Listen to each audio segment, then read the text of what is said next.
Hi, this is Skylar Pond. I'm a chiropractor and sports medicine physician at Excellence Chiropractic.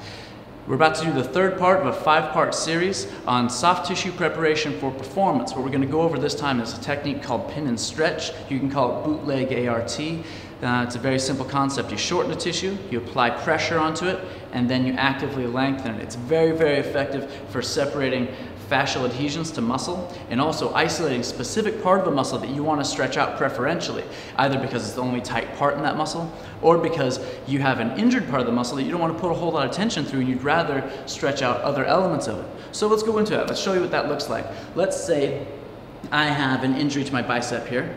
Let's say that it's really hot right here and I want to stretch this out.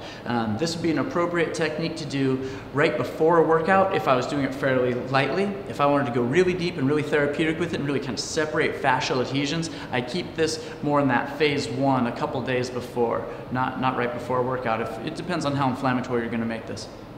So the way I'd approach this is first you just isolate your origins and insertions, make sure that you're along that line, right? The bicep runs along this plane going all the way from my radius up into the superior glenoid labrum. So if I have a hot part right here, I'm going to go just proximal, apply pressure. Once I have it into a shortened position, apply pressure, then I'm going to traction upstream here. So what I've accomplished here is I've put tension and I've isolated it. I've kind of created a brand new origin of the muscle. Instead of up here on my labrum, say my labrum's really hot, say it's beat up. I can change that anchor point here and then lengthen through it. And that's getting me pretty good. That has a bit of a burning sensation through here. I'm separating some fascia from muscle because I actually do have a bit of a bicep injury from just doing way too many pull-ups recently. Cycling through that, you know, if you're going pretty light, you can just kind of work on this for a couple minutes like this, you know, 2 dozen repetitions. If you're going really hard, if you're getting good pressure in here and you're getting a good burn through there, you don't need to do it more than 5-6 times. I'm going to show you another tissue to isolate because people who are doing a lot of shoulder overhead work, a lot of problems that are going to develop come both from the pec and the latissimus. The latissimus is an internal rotator of your humerus. It puts you in a compromised position when it's tight, and it also keeps you from being able to get all the way over the top of your head. It's a hard muscle stretch.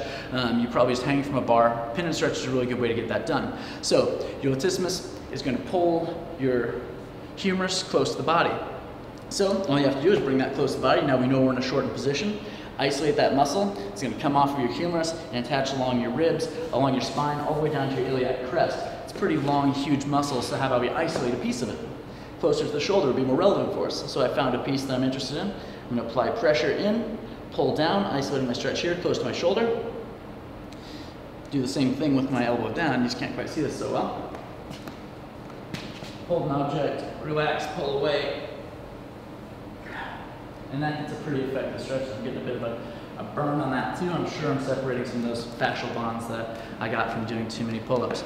So again, this one's a bit versatile. You can do it right before a workout if you're just kind of working through some simple range of motion restrictions. If you're really trying to make some progress and you're being assertive with it, give it a couple days, put it in that in-between phase 1. Okay, your random anatomy. Masseter.